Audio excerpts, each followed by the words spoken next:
नमस्कार दोस्तों, मैं विकास शर्मा सरस्वती एजुकेशन एकेडमी पर आप सभी का स्वागत करता हूं।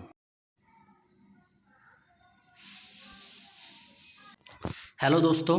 तो दोस्तों आज हम हरियाणा जीके करते हैं। 4 क्लास मैंने आपकी करवा दी थी, आज 5वीं क्लास है। तो आज हम पढ़ेंगे हरियाणा ऐतिहासिक पृष्ठभूमि और हरियाणा के राष्ट्रीय आंदोलन में जिनकी भूमिका रही है उनके बारे में पढ़ते हैं। तो आइए शुरू करते हैं। 151वां क्वेश्चन पढ़ते हैं। बौद्ध काल के किन महाजनपदों में आधुनिक हरियाणा के भाग शामिल थे? तो जो सूरसैन और अवंती जो महाजनपद हैं इनमें हरियाणा के कुछ भाग शामिल थे। क्वेश्चन नंबर 152 मोस्ट इंपोर्टेंट, हर बार एग्जाम में आया है। इंडो ग्रीक सिक्के कहाँ से प्राप्त हुए हैं? खोखरा कोट जो कि रोहतक के अंदर है, वहाँ से इंडो ग्रीक सिक्के प्राप्त हुए हैं। क्वेश्चन नंबर 153 सोने तांबे के सिक्के हरियाणा में कहाँ से प्राप्त हुए हैं? तो सोने तांबे के सिक्के हरियाणा में मिथ्यातल जो कि भिवानी के अंदर है वहाँ से प्राप्त हुए हैं। क्वेश्चन नंबर 154 हर्ष एवं पुष्यभूति वंश का परिचय देने वाला ताम्रपत्र कहाँ से प्राप्त हुआ है? तो ये ताम्र जो पत्र है ये प्राप्त हुआ है सोनीपत से। तो हर्ष एवं पुष्यभूति जो वंश है उसका जो परिचय देने वाला ताम्रपत्र है कहाँ से प्राप्त हुआ है? सोनीपत से। क्वेश्चन नंबर 155 9वीं शताब्दी का भोजदेव का अभिलेख कहाँ से प्राप्त हुआ है? तो जो 9वीं शताब्दी का भोजदेव का अभिलेख है वो हमें पेहोवा से प्राप्त हुआ है। क्वेश्चन नंबर 156 पशुपति संप्रदाय से संबंधित अभिलेख कहाँ से प्राप्त हुआ है? तो जो ये अभिलेख के सारे क्वेश्चन हैं आपको याद रखने हैं, सारे इंपोर्टेंट आपके लिए। तो पशुपति संप्रदाय से संबंधित अभिलेख सिरसा से प्राप्त हुआ है। क्वेश्चन नंबर 157 12 खड़ी की लिखाई का प्रमाण देने वाला अभिलेख कहाँ से प्राप्त हुआ है? तो जो 12 खड़ी हैं आपको पता है उनकी लिखाई का प्रमाण देने वाला अभिलेख कहाँ से प्राप्त हुआ है? जगाधरी से। क्वेश्चन नंबर 158 बलराम की मूर्ति हरियाणा में किस स्थान से प्राप्त हुई है? तो जो बलराम की मूर्ति मिली है वो रोहतक से प्राप्त हुई है। क्वेश्चन नंबर 159 महाभारत में नकुल द्वारा जीते गए किन अक्षेत्रों का उल्लेख है? तो जो महाभारत में नकुल ने क्षेत्र जीते हैं वो जीते हैं रोहतक और सिरसा। क्वेश्चन नंबर 160 हरियाणा के स्थल से एक मुद्रा प्राप्त हुई है जिस पर विचित्र पशु अंकित है, जिसका धड़ सिंह की तरह और जो सींग है वो बैल की तरह है, वह स्थल कौन सा है? तो वह है बनावली। ये क्वेश्चन आपके लिए मोस्ट इंपोर्टेंट है, अच्छी तरह से देख लेना इसको। क्वेश्चन नंबर 161 रामायण श्लोक अंकित किस स्थान से प्राप्त हुए हैं? जो रामायण के श्लोक मिले हैं वो मिले हैं नचार खेड़ा जो कि भिवानी के अंदर है, वहाँ से प्राप्त हुए हैं।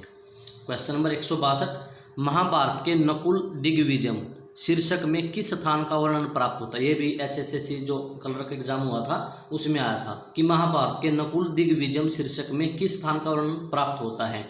तो रोहतक का।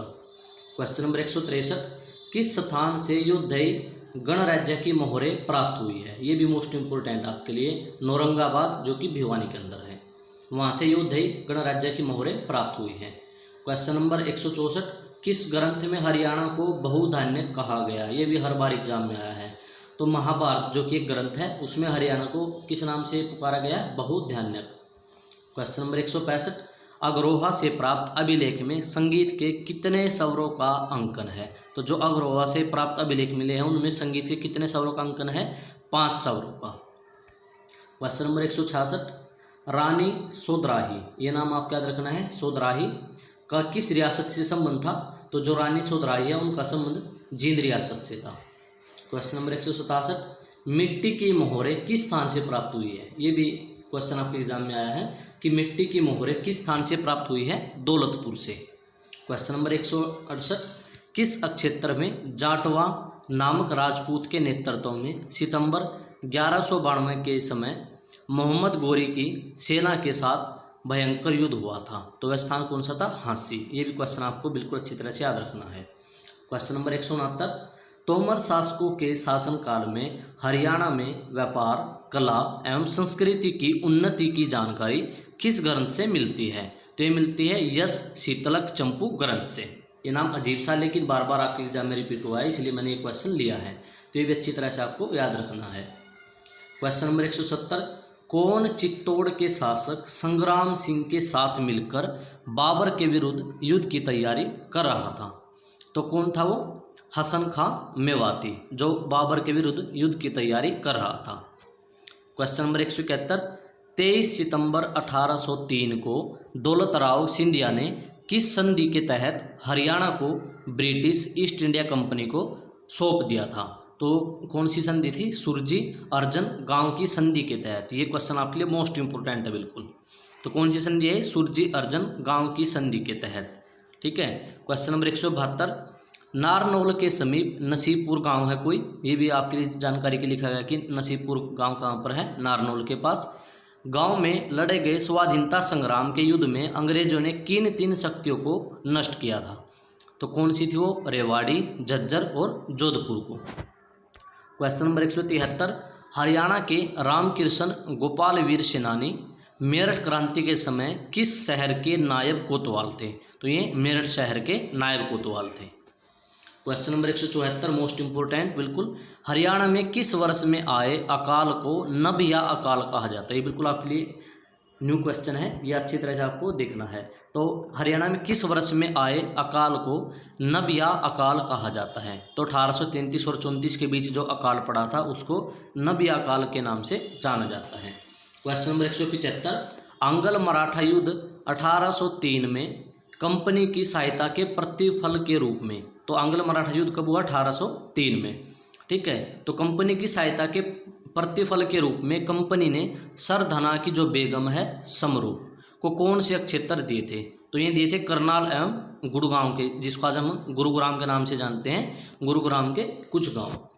क्वेश्चन नंबर 176, स्वामी दयानंद सरस्वती ने, आपको पता है उन्होंने आर्य समाज की स्थापना की थी, तो उन्होंने 1880 ईस्वी में हरियाणा में कहाँ पर आर्य समाज की शाखा की स्थापना की थी? पहले रेवाड़ी के अंदर। ये भी क्वेश्चन बार बार रिपीट हुआ है। क्वेश्चन नंबर 177, भारत में किस आंदोलन के दौरान किसके बीच का क्षेत्र जन क्रांति के रंग में रंग गया था? तो ये जब असहयोग आंदोलन हुआ था, असहयोग आंदोलन के दौरान यानी 1 अगस्त 1920 को गंगा और सतलुज के बीच का क्षेत्र जन क्रांति के समय रंग में रंग गया था। क्वेश्चन नंबर 178, 1857 की क्रांति का बिगुल हरियाणा में सर्वप्रथम कहाँ पर बजा? तो ये 1857 क्रांति का बिगुल हरियाणा में सर्वप्रथम कहाँ पर बजा था? अंबाला छावनी में। क्वेश्चन नंबर 179, लाडवा रियासत में निम्न में से किसके द्वारा विद्रोह किया गया?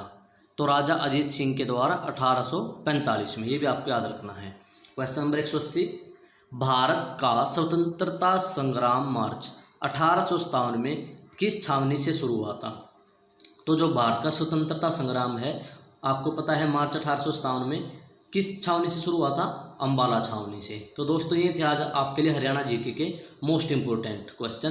तो दोस्तों अगर वीडियो अच्छी लगी है तो प्लीज़ लाइक ज़रूर करें, और जो मुझसे नए जुड़े हैं वो चैनल को सब्सक्राइब करें, क्योंकि मैं रोजाना आपके लिए ऐसे ही हरियाणा जीके की वीडियो लेके आते रहता हूँ, जिनमें जो बार बार क्वेश्चन रिपीट हुए हैं वही क्वेश्चन मैं आपके लिए लेके आता हूँ। तो दोस्तों आज की वीडियो देखने के लिए बहुत बहुत आपका धन्यवाद। Thanks for watching my video.